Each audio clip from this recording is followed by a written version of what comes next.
The teachers let us all into some of the empty classrooms where we could eat lunch. We were sorted by homeroom, so I was with Bryce and Trista. Let's go. We started eating as I tried to put my growing anxiety out of my mind. In less than 2 hours, I would be competing to be the champion. Suddenly, the door to our classroom opened. Greg, can I talk to you? Rowley and I headed out to the hallway. I had no idea what this was about, but maybe he wanted to thank me for getting us that win in Capture the Flag. Greg, I'm going to beat you. You're welcome? Don't get me wrong, I'm really grateful to you for helping me win the second round, but that's all the more reason why I need to beat you. Since that villain attacked, I've always been saved by someone else. Strong Steve at the USJ and now you. I need to prove I can stand on my own. That's the only way I'll become a hero. I wasn't sure what to say. What Rowley was saying made some sense, but it wasn't like I was just going to let him win. I had my own reason for winning. After that, I headed back to our classroom and finished my lunch. After a couple minutes, an announcement sounded over the loudspeaker. Before the final round, we have some recreational games for everyone. The announcement also said that the finalists could use that time to prepare instead, but the last thing he said really caught my attention. Also, the tournament bracket is posted in the stadium. Make sure to check it out. Bryce, Trista, and I rushed out to the stadium, and when we got there, we saw this. You gotta be Hey, Greg! I turned to see Colin wishing me good luck. He was the guy I would be facing in the first round. His quirk was disguising as other people, which seemed pretty much useless in a one-on-one fight.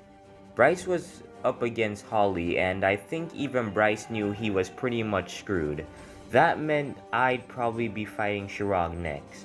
He would be tough to fight, but hopefully I could come up with something. As I waited for the tournament to start, I thought about Rowley's declaration. He was practically on the other side of the bracket. The chances we would fight were slim, but still. Suddenly I heard it. Contestants, the tournament is starting. You can watch the other fights from the stands, but make sure you're back here in time for your match. Now was the time. We wished Bryce good luck, and then Trista and I headed to the stands and watched as Bryce and Chirag entered the arena. The rules were simple. If you got knocked out of the arena or immobilized, you were out. Joshi made it clear that any maiming was illegal, which I figured would go without saying. With that, the final round of the sports festival began. Emilio Mendoza. Quirk, Smell-O-Vision. He can use his sense of smell to detect the size, shape, and proximity of objects, effectively giving him a built-in echolocation or radar. Of course, he can also just see normally using his eyes, so this power is not as cool as it sounds. As soon as the battle started, Chirag turned invisible. As expected, Bryce tried using his quirk, but of course it didn't work. From there, it was basically a shoving match. All we could see was Bryce getting pushed around, so it wasn't very entertaining. Bryce put up a pretty good fight, but when you can't see your enemy, it's hard to fight back. Eventually, Bryce got pushed out of the arena. I didn't have time to wait around though, because that meant I was next. I rushed down to one of the entrances to the arena. It's time for our second round. Please welcome Gregory Heffley and Colin Lee! I took a deep breath and stepped out into the stadium. The cheers of thousands of people filled my ears. All of these strangers were watching me. Ready, set, go! I took out my notebook as Colin charged towards me. Normally, it would take some time for me to draw something, but I had started a few things in advance. According to Joshi, you could also immobilize your opponents to get the victory, and that's what I was going to do. If I could tie Colin up with rope I had drawn, I would hopefully be able to take him down. Colin eventually ran over to me and tried to tackle me, but I was able to dodge out of the way and throw the rope over his head. He wriggled out of it, and that's when I saw him grinning. He reached into his pocket and pulled out a lock of hair. I was confused. I didn't see how transforming into anything could help here. Oh shit. I was completely stunned. How could Colin have gotten Strong Steve's hair? That was kinda creepy, but I had bigger things to worry about now. Colin may not have been able to use Steve's quirk, but he was still much stronger. Still, it didn't look like Colin had taken a lot of Steve's hair. If I could just stall for time. Strong Colin threw a punch at me, and I was barely able to get out of the way. Colin was moving kind of awkwardly though. It seemed like he was still getting used to this new form. Maybe that was my way to win. After one of Colin's punches, I managed to wrap the rope around his legs. I gave it a good tug. He stumbled and fell over, and I was able to tie the rope tightly at his ankles. Colin struggled for a few seconds, then began trying to burst through the rope with Strong Steve's strength. But just as it started to strain, something happened to Colin's body. I tightened the rope around his now much smaller legs, and just like that, he was out. Colin is out! Congratulations to Greg Heffley! A grin spread across my face. I won! I was in the final 8. I ran back up to the stands as one of the teachers helped untie Colin. Bryce and Trista were there waiting for me. Greg, you beat a hero course kid. Yeah, nice job! As we settled in, I noticed the next 2 competitors starting their fight. It was Rowley versus Speed Bump. As the battle started, Speed Bump started running at Rowley, but instead of charging, Rowley started backing away. When he got close to the edge of the arena, Rowley waited for Speed Bump to reach him. Right as Speed Bump grew his arm for a punch, Rowley got out of the way. At this point, Rowley was only a step or 2 away from the edge. What was he planning? But when Speed Bump went in for a kick, Rowley grabbed his leg and swung with all his might. I don't believe it! Rowley Jefferson wins! Wait, Rowley won? The quirkless guy? Abigail Brown. Quirk. Blink. By staring at a spot nearby and blinking, she can teleport to that location. However, she can do it about 5 times every minute. I was surprised that Rowley won, but I guess he did have a decent strategy. Although I also realized that this meant I was one step closer to fighting him. Trista, Bryce, and I watched the rest of the matches in the first round. Things pretty much went as expected. At the end of the first round, the bracket looked like this. But I didn't have time to wait around. As soon as Patty's match was over, I ran to the entrance to start my fight against Shirag. We both walked out into the stadium and the battle began. As expected, Shirag turned invisible immediately, but I was ready for that. Keeping one hand on my notebook, I waited for him to approach. Eventually, something slammed into me, and I was knocked to the ground. But I managed to knock him off me, and that's when I drew the second thing I had prepared in my notebook. I had seen this in a cartoon once, and maybe it was just dumb enough to work. I threw the flower at Shirag and it worked exactly like I wanted it to. Now that I knew where Shirag was, he had lost his stealth advantage. Now it was just a regular fight. Luckily I was a foot taller than Shirag, so I was able to get him out pretty quickly without drawing anything else. Greg Heffley moves on to the Final 4. Can you believe this kid is in the general studies? Applause broke out as Joshi announced my victory. I was 2 fights away from one for all. 2 more fights. I left the stadium, but as I was walking down the hallway, I ran into Christina. She congratulated me on my victory, but then said she had something to ask me. Oh my god, Christina, baby, god damn you looking fine. When you were at the USJ, where did you go? We tracked down all the Hero Course kids, but it seems like you just disappeared. Uh-oh. I racked my brain, trying to come up with an excuse. Oh, I was able to sneak out of the building when Strong Steve opened the door.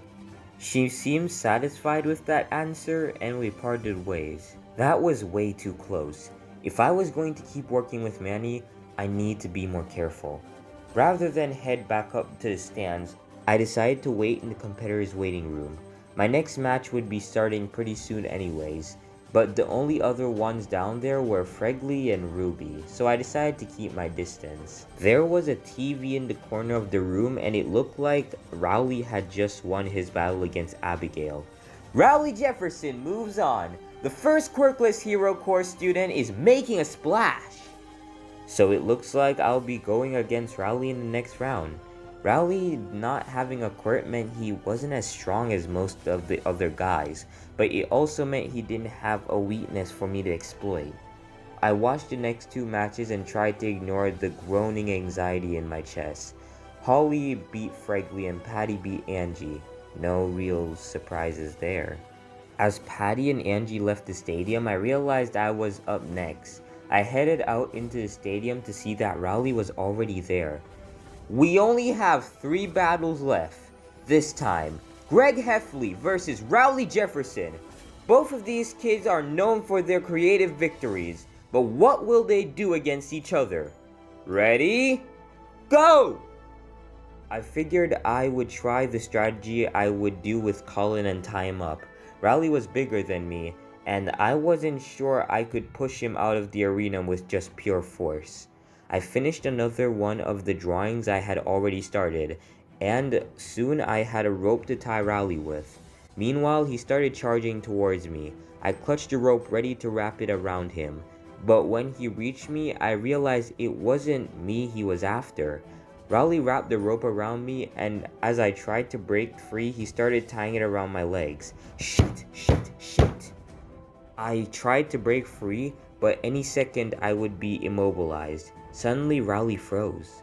I watched as Rowley stood frozen, holding the rope with his eyes wide. I managed to break free of the rope and took it from him. What the heck was going on? Was he letting me win? The only person I knew who could freeze people was Christina, but she lost her. Suddenly, I heard something. It was barely audible, but it was a song that had been ingrained into my mind forever. Yeah, go check Long Haul out. I turned to see somebody sitting in the front row of the stands. 1, 2, 3, 4, 5 named Clive. So many questions were running through my head. Why was Manny here? Why was Christina's quirk only working on Rowley? I realized that I could beat Rowley here. Manny could keep singing until he ran out of breath, and with him unable to move, it would only take a few seconds to tie him up. Greg, I'm gonna beat. You can judge me all you want for being quirkless, but the fact is I'm in the hero course and you're fucking not. Alright, seems like Holly, Bryce, Fergley, and Greg are our best. No, we need defenders like you back here. Rowley has been a jerk to me ever since this festival started, and if he's going to try his hardest to win, so am I. I wrapped the rope around his ankles and tied it as tightly as I could. Rowley still hadn't unfrozen, so I made a second rope and tied his arms up for good measure. Greg Heffley wins? Seriously, what the fuck was that? I walked away before Rowley unfroze. I still had no idea what just happened. Why did Manny help me? Wasn't he testing my strength? Did he think I couldn't beat Rowley? I turned back to the stands. Later, Bubby. I headed out of the stadium and back to the waiting room, which was empty at this time. As the Holly versus Patty match started, I thought about ways I could beat them. Patty usually turned into large animals, which made it tough to fight her head on. I could use some sort of animal trap or weapon to weaken her, then push her out of the bounds in her human form. The nurse had a pretty overpowered quirk, so I could get physical if necessary. Holly was going to be a lot tougher. If she froze me in solid air, I'd get out pretty much immediately, but it seems like she has to be up close to use her quirk, so maybe I could use that. I drew a few things I could possibly use, and then I noticed what was happening on the screen. Holly had just beat Patty. After our commercial break, we'll start our final round. Holly versus Greg. I had an idea. Something I could use to beat Holly. I didn't have any success to big sheet of paper, but I had a bunch of smaller ones. I wouldn't be allowed to finish the drawing until I was out on the field, so I gathered up the papers and headed on to the stadium. Holly was already there. Are you ready? for the grand finals! Ready, go! Holly immediately charged at me. I frantically assembled the pieces of paper and got out my pencil. She was getting closer and closer. With my drill, I was able to break through Holly's barriers. I took out my notebook and quickly finished the next drawing I was gonna use. Whoa, Greg. Damn, Greg, you really be packing. You really be keeping it on you, bro. Holly, you have to be careful. This is a Caucasian male with a gun. Don't you see those school shooter movies? For example, I know this one kid named Adam Lanza. Gee, I wonder what happened to that young man. It was the same electric gun I used in the entrance exam, although this one was a little less powerful. If I could just stun Holly, I could get the victory. Plus, since electricity isn't solid, liquid, or gas, she wouldn't be able to use her quirk on it. We kept fighting, but she would always block one of my shots with her barriers. Suddenly, she reached down and touched the ground. I didn't know why until a crack suddenly opened up in the ground. I forgot the other part of Holly's quirk. She can't just turn gases to solids, she can also turn solids to gases. As she opened a hole in the ground, I started to sink in. But what surprised me even more was that Holly jumped in with me. She started to melt my drill. I managed to fight her off hand to hand, but with the tip gone, the drill was pretty much useless. As Holly climbed out the hole, I tried to follow her, but as she closed up the hole around me, she summoned more walls to stop me from getting out. I tried to crawl out, but I was totally overwhelmed. The ground was up to my waist, then my belly button, then my chest. No, fuck, no, fucking damn it, damn it. My chest went under. I heard his voice. Greg Heffley has been eliminated. Ladies and gentlemen, our 77th Freshman Sport Festival champion, Holly Hills! Honestly, you did better than I expected. But a deal's a deal. You aren't getting one for all. Then why did you cheat? You helped me win against Rowley, then just let me lose anyway? Did you think I couldn't beat him? I've been testing you in more ways than one. I wanted to make sure you were capable of taking Rowley down when he was defenseless. Eventually, that's what you're going to have to do. Or at least, that's what I thought. Greg, I have a new mission for you. I want you to find Rowley and offer him one for all. December. I couldn't believe it. I was about to beat Greg. I was seconds away from tying him up with his own rope. And then I froze. The weirdest part? It felt exactly like Christina's quirk. Sure, getting in the top 4 was great. It was more than I could have imagined, but I couldn't shake the feeling that something was off. The rest of the week was for the other grade sport festival, so we didn't start school again until the first week of December. As you know, doing well in the sports festival means you'll get scouted by pro heroes and even offered internships. So let's see how you did. Strong Steve revealed a chart that had all of our names on it. I kept looking down until I finally found my name. I guess I shouldn't be surprised. Heroes don't want a quirkless sidekick, even one who did well in the sports festival. But as I was leaving last period, Christina asked me to stay after class. We walked over to Christina's desk and she started talking. Rowley, the pro hero who offered you an internship was me. I was totally confused. Christina didn't even have a quirk, but her explanation actually made a lot of sense. I saw what happened to you during the sports festival. I'm pretty sure that was my quirk. We've both been attacked by that quirk-stealing villain. If we work together, we can find him. I agreed and started to leave, but before I left, she said one last thing. I'll let you head home, but first I want to tell you something. When the villain used his quirk on me, I got to see him up close. He was really weird looking. He looked like he was 8 years old. He had this weird duck looking mouth and buck teeth. You wouldn't know anyone like that, would you? I've been trying to track down Rowley for a few days, but apparently he's been doing an internship with Christina after school. Even when he's at school, I haven't gotten a chance to talk to him. But one day as I was leaving school, he stopped me. Greg, what do you know about Manny's quirk? I almost started talking about All for One, but luckily I stopped myself. Oh, Manny? He's quirkless. Greg, I've been looking into that quirk-stealing villain with Christina, and I have reason to believe it's Manny. And if he used his quirk on me to help you, I figured there was no point in lying. This was the perfect time to offer him one for all. Fine, it's true. Manny was the villain at the USJ, and I'm working with him, and I want you to help us. Manny has created a quirk, a really powerful one, and he wants to give it to you. Whoa, pause. Everyone's always looked down on us. Now's our chance to show them what we could do. Rowley stared at me, not saying anything. He looked like he was thinking hard about something. Are you insane? Rowley didn't say anything else. He just turned around, but I didn't let him leave. Are you kidding? I'm offering you a quirk, the thing you've always wanted, and you're saying no? You've always looked down on me. I'm offering you everything you could ever want, and you're too busy sucking up to Strong Steve with your Hero Course friends? Looking down on you? Greg, look at yourself. You could never accept the fact that I could be just as strong as you are, even without a quirk. Offering me one isn't going to change anything.